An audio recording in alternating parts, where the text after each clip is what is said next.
안녕하십니까. 반갑습니다. 진짜 시황의 최수창입니다. 여행을 떠나시는 분들이 상당히 많은 것 같아요. 이 스튜디오까지 오기에 힘듭니다. 차가 많이 막히더라고요. 벌써 올림픽대로부터 시작해서 참 막히는데요. 아마 이제 최고의 피크가 아닌가 생각해요. 이번 주말에. 벌써 여행을 떠나시는 분들도 계실 것 같고. 그 다음에, 또, 갑자기 안 나네요.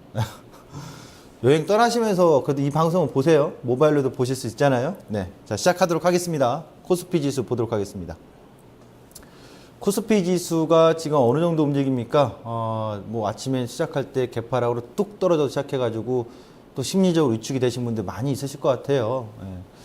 2009포인트, 2000포인트는 내주지 않겠다. 요즘 뭐 프로야구가 아주 순위가 접점이잖아요. 중위권 싸움이 치열한데 승률 5할을 맞추듯이 종합주가시도 하여튼 2000포인트를 계속해서 맞춰놓으려고 하는 애쓰는 모습이 오늘 또 나오고 있는 것 같죠. 네. 코스피 포인트를 보러 가도록 하겠습니다. 제가 준비한 포인트는 이렇습니다. 환율을 다시 주목할 때 환율 봅시다. 그 다음에 두 번째 이제 소주제 나왔으니까 내용을 보면 삼성전자의 반등 저점을 모색하는 시점이다. 가격을 제가 보는 관점에서 가격을 설명드릴 겁니다. 두 번째, 자동차 외바닥 이후에 먼저 텄잖아요. 다른 종목들보다 더 빨리 빠른 시점에서 빠바박 텄죠. 그 시점에서 자연스러운 눌림이잖아요. 그래서 지금은 다시 전저점을 깨고 내려가는 강한 모습일 거냐 아니냐 여부를 잠시 한번 설명을 하겠습니다. 금융보험 실적이 양호한 종목, 금융보험이라서 다 좋은 건 아닙니다. 그 안에서도 분명 실적이 좀 더 돋보이는 종목이 있습니다. 그 종목군에 대해서 주목을 하셔야 되겠죠. 요거는 지금 바로 설명을 드리죠. 실적 공시가 나오면 여러분들이 계속 보셔야 돼요. 전혀 안 보시는 분들이 너무 많아요. 날로 먹으려고 하는 거예요. 투자를 이렇게 너무 쉽게 생각하면 되겠습니까? 그냥 오로지 가격 흐름 보고 뭐 외국인 수급 들어오나 안 들어오나 기관 들어오나 안 들어오나 이거 제 표현이 좀 심할 수는 있지만 너무 날로 먹는 거라고요. 쉽게 먹으려고 하면 안 되죠. 실적을 좀 보시면 우선 실적적으로는 신한지주가 아주 양호해요. 그 다음에 하나금융지주도 양호한 편이고요. 그 다음 지방은행들도 상당히 좀 좋은 모습을 보여주고요. 괜찮은 모습들. 그 다음 보험에서는 확실히 하나손해보험이 뚜렷한 실적을 보여줘요. 생보사에서도요. 동양생명이나 하나생명 쪽은 실적이 보이는데 양호하게. 어떻게 보면은 미래에셋생명은 조금 그렇게 실적이 조금 뜨겁진 않다 이거죠. 그렇게 구별을 좀 하셨으면 좋겠어요. 이런 식으로 여러분들이 실적을 근거로 좀 보셨으면 좋겠다 이렇게 말씀드리겠고요. 환율 예상 범위를 보러 가도록 하겠습니다. 환율입니다. 올해 1066원 60전이 이탈될 거냐라고 물어보시면 글쎄요. 그건 쉽지 않을 거예요. 지난번에 계속 이 지점부터 말씀드렸죠. 제가 봤을 땐 올해 저점일 것이다. 환율 이것이. 그러면서 100원, 110원 포인트가 아니라 마디 값으로 움직였다라는 거 과거에. 그래서 지금도 올라가는 흐름에 있어서 여기까지는 올라가지 않겠냐 예측을 해드렸고 그러면 동시에 2100포인트에서의 밀림을 얘기를 해드렸단 말이에요. 그럼 지금은 착착 좀 바뀌는 모습을 우리가 주목할 때입니다. 1175원대에서 제가 보는 예상의 관점은 1180원에서 1130원 사이 요 동그라미 영역대에서의 가격이 좀 움직임이 이렇게 나오지 않겠느냐. 바로 밀어줄지 아니면 계속 이렇게 왔다 갔다 하면서 흔들어 놓을지 모르겠습니다만 그 팔자걸음인지 갈자걸음인지 그 차이일 뿐이지 당장에 1200원, 1300원까지 막 올라가는 상황은 아닐 것이다 라고 전 봐요. 좀 머물러 있을 시간이 필요하게 되었다. 환율은. 그렇다면 이제 환율에 저기서 주목해보면 외국인들이 당장에 막 던져 한국 주식 다 팔아! 하고 나갈 만한 상황은 아닐 거란 얘기죠. 어느 정도 이제 정점, 임계치 거의 도달한 수준이지 않겠느냐. 환율로 보면. 그래서 환율에 주목해라라고 얘기해 드리는 거예요. 주봉상 5주 2평 후 종가를 이탈을 하는 시점이 이번 주 오늘은 아니겠죠. 남은 시간에 1시간 2시간 정도 남았는데 2시간 안에 확 그러지는 않을 것 같고, 그럴 수도 있을지는 모르겠지만 아닐 것 같고, 그럼 다음 주 다다음 주 사이에 환율의 어떤 변화 흐름이 나와서 5주 2평 주봉상 기술적으로 종가상 이탈을 한다면 그 시점은 좋은 거예요, 나쁜 거예요? 주식에 시장에 긍정의 시그널 될 수 있다, 가능성을 예측해 봅니다. 참고하시기 바랍니다. 삼성전자 주가 한번 흐름을 보겠습니다. 오늘 삼성전자의 주가의 흐름이 어떻습니까? 네, 삼성전자 화면 나오죠? 1.5% 기가 막힙니다. 기억하십니까? 삼성전자 1115 볼게요. 삼성전자를 보겠습니다. 1115 이 방송 보시거나 어제 또 이제 참여하셨던 분들 다 기억할 거예요. 1115 정확히 찍어버렸어요. 삼성전자 어떻게 볼까요? 보도록 하죠. 예. 제가 보는 이제 추론이에요. 보시면 선이 많아서 복잡해 보겠지만 핵심은 이겁니다. 2011년도, 12년도, 13년도, 아니 잘못 얘기했죠. 저 맨 끝에가 11년도입니다. 저 맨 끝에가 11년도, 12년도, 13년도, 14년도. 세월 참 빠릅니다. 벌써 4년이 지나버렸어요. 실적을 보시면요. 2011년도에 확대를 돋보기로 쫙 한번 해볼까요? 네. 2011년도에 15조 1호라고 할게요. 29, 36, 25. 올해 실적 예상치 몰라 쳐요. 모른다 칩시다. 상반기 실적은 발표됐잖아요. 상반기 실적 발표됐으니까 먼저 이거 보면 좋아지고 아유 안 좋아지고, 올해는 2014년도보다 좋을 거라고 예상은 안 되겠죠. 그렇게 하는 사람 없겠지 지금 와서. 그러면 전년도보다 조금 안 좋아질지, 아니면 전년도 수준에 근접할지, 뭐 도토리 키재기겠지만 거의 그 수준일 거라고 예상치는. 역시나 최고 좋았던 2014년도에 최고점을 찍어놓고 주가가 내려왔어요. 그렇죠? 역시 그 다음 해에 안 좋을 거라는 것을 보여주는 거죠. 그 다음 2014년도 좋을 것 같았으면 내려왔다 다시 계속 올라왔겠지만, 그렇지 못하니까 2014년도에도 결국 2014년도에 고점을 넘지 못한 범위에서 다시 한번 좋을 거야 라고 상반기에는 기대심리, 원래 모든 게 처음에 기대심리가 있는 거예요. 첫 키스도 가장 뜨겁거든요. 똑같아요. 처음이니까 기대가 되는 거예요. 상반기에 우리 아이가 새 학기 가면 공부 열심히 해서 성적이 좋아지겠지, 기대하죠. 근데 2학기 방학 지나면 공부 안 한 게 뻔히 보이거든. 그럼 하반기 실적이, 하반기라는 2학기 실적이라는 2학기 성적이 잘 나올 수가 없잖아요. 똑같은 거예요. 처음에는 항상 기대 심리가 반영이 돼요. 연초에는. 못 가고 빠졌어요. 좋다 이거예요. 그러면 지금 내려온 거 어디까지 내려왔어요? 작년 연저점 근처까지 하는데 연저점을 의미를 부여하지 말고 이 시점이 정확히 2012년도의 출발 시점이자 2011년도 연말 종가 가격 근처예요. 2011년도에 실적이 이렇게 안 좋았는데 2011년도 실적보다 올해 실적이 안 좋아요? 아니면 내년의 예상치가 2011년도만큼 15조 이하로 떨어질 거야 라는 예상이 나와요? 아니죠. 그러면 2011년도보다 주가가 빠져 있을 가능성이 있을 수는 있겠죠. 뭐 수급으로 확 패대기 쳐가지고 갑자기 빼버리면 어떤 돌발 이슈에.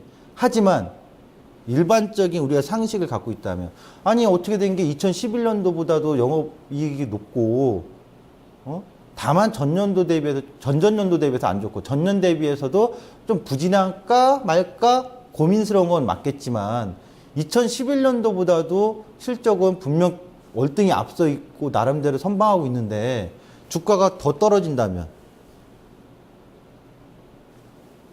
아주 돌발적인 악재가 나와서 문제가 생기지 않는다면, 그 전제라면 주가는 저평가 영역이죠. 이것이 낙폭과대의 포인트가 되겠죠. 그렇다면 이 가격대가 거의 107만 원이에요. 그러면 지금 107만 원이나 111만 5천 원이나 도토리 키재기죠. 고만 한 자리 아니겠습니까? 그럼 그 자리에서 브레이크가 걸릴 자리고, 이 자리에서 밀어준다면, 야 큰일 났어. 삼성전자 자꾸 빠져. 겁내야 돼요? 겁날짜리가 제가 보기에는 아니다 이거죠. 그러면 잡아가지고 150만 원 넘어가나요라고 또 물어보실 거예요. 어떤 분들은. 그건 아니고요. 그러면 왜 제가 이렇게 표시했냐. 동그라미와 네모난 2013년도의 실적을 올 하반기에 뛰어넘을 수도 없고 연도에. 내년에 또 뛰어넘을 거라고까지 아직까지는 기대치가 낮잖아요. 그렇다면 전고점 돌파는 요원할 것 같고 결국 107만 원, 110만 원 언저리대에서 하단의 영역을 만들어준다면 상승의 영역은 여기가 왜 그려놨을까요? 작년도 연말 종가 근처고 작년도 연시초가 근처니까 130 많이 프리미엄을 줘야 130만 원 정도? 그러면 이 공간에서 움직이겠다고 보는 거죠. 동그라미 공간에서 주가가 내려왔다 올랐다 왔다 갔다 한다든가 많이 설마 한 번 더 풍덩 하면은 107만 원 이탈하면 진짜 낙폭과대야라고 생각해서 그때부터 끌어올린다든가 결국 이 가격대에서 움직일 하반기의 그림이 되지 않겠나 삼성전자? 그렇게 저는 예상을 해봐요. 네.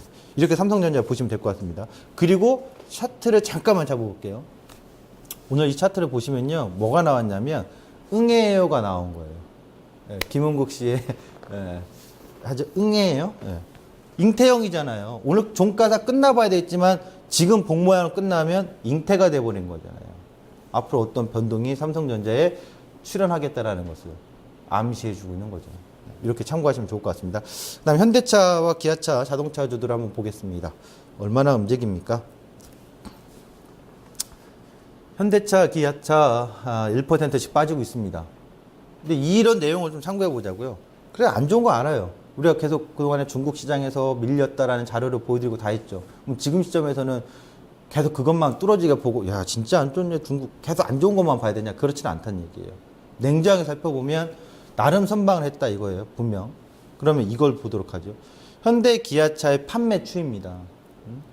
현대 기아차의 판매 추이를 본다면 현대 기아차 이제 하반기 보통 참 특이해요. 하반기 이렇게 신차 모델을 많이 내놓는 경우가 특이한데 하여튼 공격적으로 내놓고 있습니다. 820만 대를 올해 넘을 수 있을까? 둘이 합쳐가지고요. 하반기에 계속 시도를 하고 있거든요. 근데 상반기에 보면 영업이익 부분은 제가 좀 영업이익이 좀 안 좋았을 뿐이지 나름대로 매출은 여러 분야에서 선방을 좀 했다고 볼 수가 있거든요. 그래서 이제 하반기에 우리가 주목해야 되게 7월 달까지 이렇게 지금 현대차는 277만 대, 기아차는 176만 대. 그럼 이렇게 보시면 현대차는 306만 대, 405만 대, 441만 대, 472만 대, 496만 대. 올해 이제 남은 게 5개월 정도인데 그래서 500만 대까지 넘을지 안 넘을지는 모르겠습니다만 분명 굉장히 선방하고 있는 판매 대수거든요. 나머지 하반기에 프로모션 걸고 막 마케팅해서 몰아가고 있으니까 응원을 좀 해볼 필요성이 있는 거죠. 열심히 해서 좀 더 늘어나라. 어떤 나름대로 선방하고 있다라는 모습을 우리는 판매처에서 볼 수는 있어요. 그 다음에 이거 하나 더 보면요. 기아차. 기아차의 그 미국서 선수금 없는 리스. 그러니까 선수금 뭐 보통 얼마씩 걸잖아요. 몇백만 원, 몇천만 원씩 걸어놓고 나머지 이제 리스를 내는 건데 선수금 없는. 그러다 보니까 K9 같은 경우가 K9이 사실상 제가 봤을 땐 객관적으로도 그렇고 나름대로 차는 잘 나왔다고 그래요. 개인적으로도 그렇고요. 제가 봐도. 근데 판매 대수가 늘지 않았는데 선수금 없는 리스를 해보니까 판매 대수가 확 증가해버렸어요. 이거 우리나라에도 빨리 도입해줬으면 좋겠는데요. 나름대로 분명 마케팅적으로 상당히 큰 효과가 있을 가능성이 있어요. 이런 점에 또 우리가 주목을 해야 되겠다. 내수 시장에서 조금씩 지난달에 반등이 좀 나왔다는 거, 신차 효과가 좀 있었다고 봐야 되겠죠.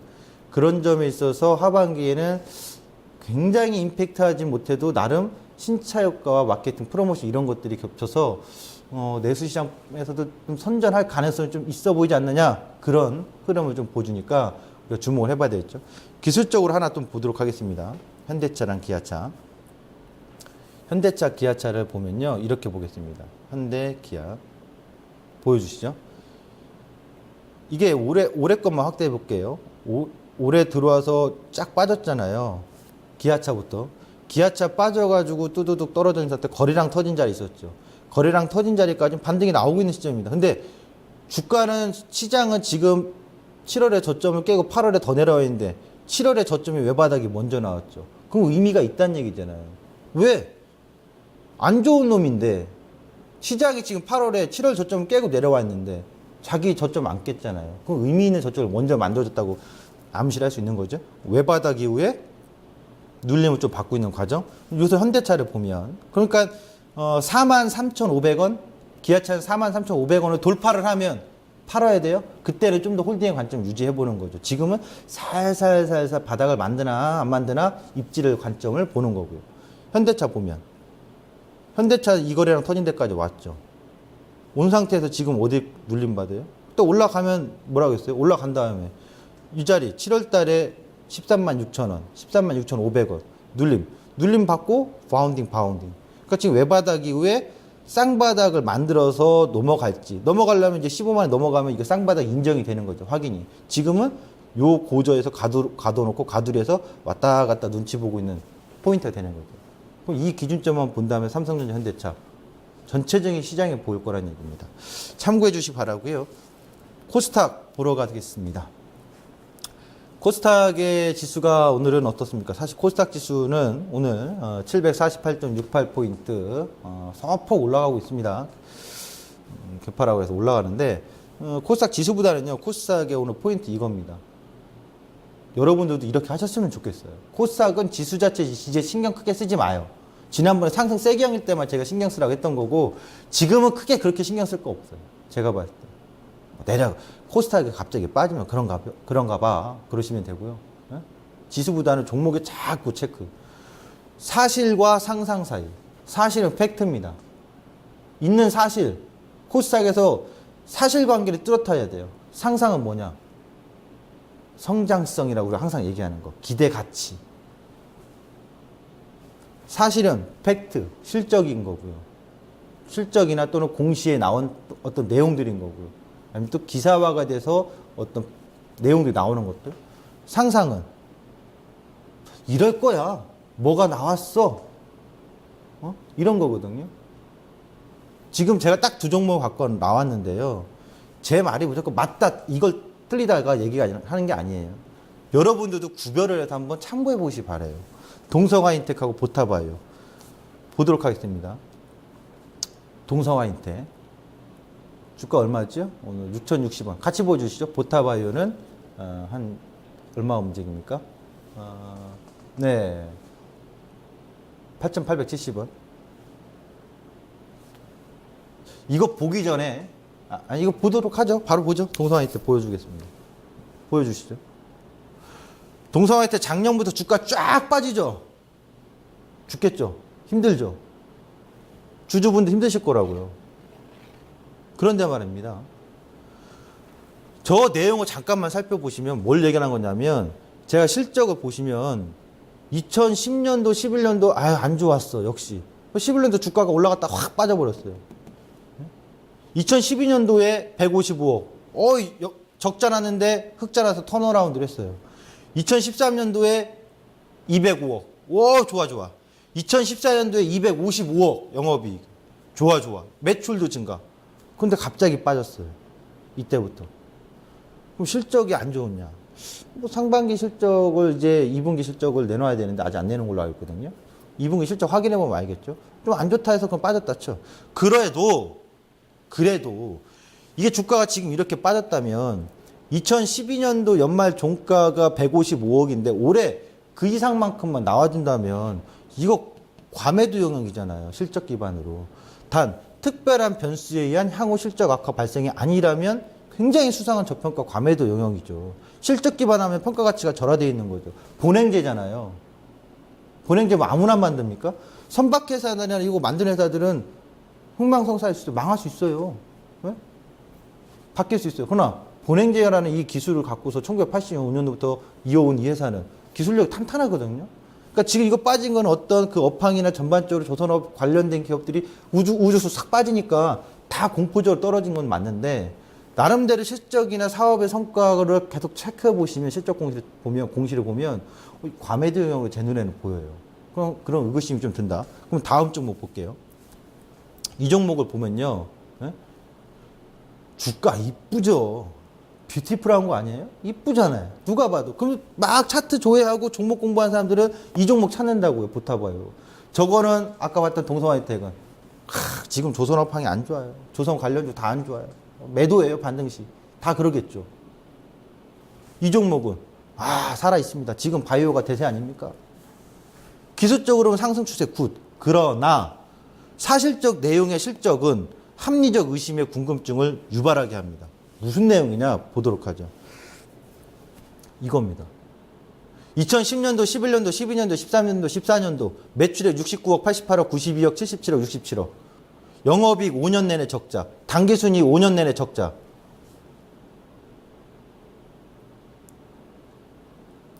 합리적인 의심을 한번 해볼 필요성이 있지 않을까요? 뭐든지 바이오라고 다 가고 코스닥이라고 다 가는 게 아니에요. 이 안에서 지금 코스닥 공부를 그렇게 하셔야 돼요, 여러분들이. 그러면 5년간 적자 뭘 얘기하려고 하냐면 상장 폐지 조건에 들어보지 않아요? 장기 영업손실 5년 연속 영업손실일 경우 단 기술 성장 기업은 미적용. 그러면 저기에 관련된 뭐가 있어야 될 거 아니에요? 있긴 있어요. 한국인스팜이라는 한방에 관련된 업체를 인수했다라는 거. 그래서 거기서 뭐 나온다고 하는데 그래서 어쩌라고? 뭔가 특별한 정말 임팩트가 있고 영업이익을 턴어하고 새로운 기술 모멘텀이 나오고 세계를 뒤집을 만한 아니 국내 상황을 뒤집을 만한 기술력이 나오느냐 바이오 기술이 그럼 이제 인정할 수 있다 이거. 근데 제가 모르는 뭔가가 있을 수도 있겠지만 우리가 사실에 근거한 팩트에 근거한 사실로 본다면 분명히 두 기업 중에 저는 개인적으로 동성화이텍이 더 낫다라고 봐요. 주주가 된다면 난 그쪽의 주주가 되겠다 이거예요. 관가하지 맙시다. 어떤 게 더 좋은 기업인지는 주가 차트의 기술력만 갖고 보는 게 아니라 기술적 흐름이 아니라 분명히 팩트적인 사실에 의해서 분석을 좀 할 필요성이 있다는 거. 하반기에 그런 걸 여러분들이 지금 찾으셔야지 시장이 우왕좌왕하니까 심리적으로 위축돼가지고 손 놓고 있으시면 안 된다 이거예요. 참고하시기 바랍니다. 시장 이슈입니다. 제가 보타바이오를 미워해서 그런 건 아닙니다. 분명 뭔가 있겠죠. 참고해 보시기 바라고요. 시장 이슈. 공포 심리 유발 장세. 그냥 공포 심리예요. 제가 봤을 때는. 상승 모멘텀 부재에 따른 심리적인 악화. 상승 모멘텀 있냐 물어보면 대부분 다 도리도리해요. 에이. 그렇죠. 저도 도리도리해요. 어제 보셨으면 아실 거고. 미국 금리 인상의 선제적인 두려움이 너무 커. 너무 커. 네. 자, 이렇게 시장의 이슈를 좀 살펴봤고요. 제가 이제 설명드리면 증권사 예상은 굉장히 보수적이에요. 오늘 뭐 뉴스토마토 기사 보니까 안개 속 국내 증시 8월 투자 전략은 보수적 접근이 필요하다. 대부분 증권사에서 얘기 나왔더라고요. 증권사 곳에. 그리고 뭐 또 오늘 연합뉴스바 기사 보니까 100대 증권사의 100대 증권 지점사에 물어보니까 보수적 접근이 필요하다. 라고 얘기합니다. 증권사에서는 그렇게 얘기하는데 저는 어떻게 얘기할 거냐? 주목을 쾅! 해주시기 바랍니다. 코스피 200 하반기 전략 그려드립니다. 주봉의 모습인데요. 2012년, 14년, 14년, 15년 하나, 둘, 셋, 넷, 5번. 5번에 270포인트대를 맞았다라는 건 굉장히 의미가 있어요. 쉽지 않을 싸움이라는 얘기죠. 고점 돌파를. 그거는 기술적으로 좀 의미를 해주는 거니까 인정을 해줘야 되는 거고. 하단은 하나, 둘, 셋, 넷, 5번째예요. 당장에 이탈할 거냐? 저는 그렇게 안 봐요. 틀리면 틀리는 시점에 제가 인정하겠습니다. 쫙 빠지니까 지금 내려오는 거 쭉 무너질 거냐? 그렇게 안 봅니다. 읽어드리겠습니다. 하반기 예상 범위 235, 265 사이다. 현재 저점 238.66은 8월의 저점 가능성 8, 90%. 다음 주에 저 자리에 더 이탈한다고 하면 제가 봤을 땐 8월 17일, 18일 이전에 나오는 저점이 8월 달에 최저점 가능성이 높다고 봅니다. 요거는 한 번 더 풀어드리겠습니다. 주목하세요. 여전히 박스입니다. 그리고 저 박스에서 의미하는 거, 요거 제가 이렇게 해서 그려놨죠? 떨어지는 마디에 하프 자리까지 반등 기간이 하반기에는 한 번쯤은 있을 거라고 저는 봐요. 아직 박스니까. 그리고 하단은 당장 열어두더라도 왜 밑에서 힘드냐면, 왜 제가 8월에 저점이 불분명하다고 했냐면 매번 그랬어요.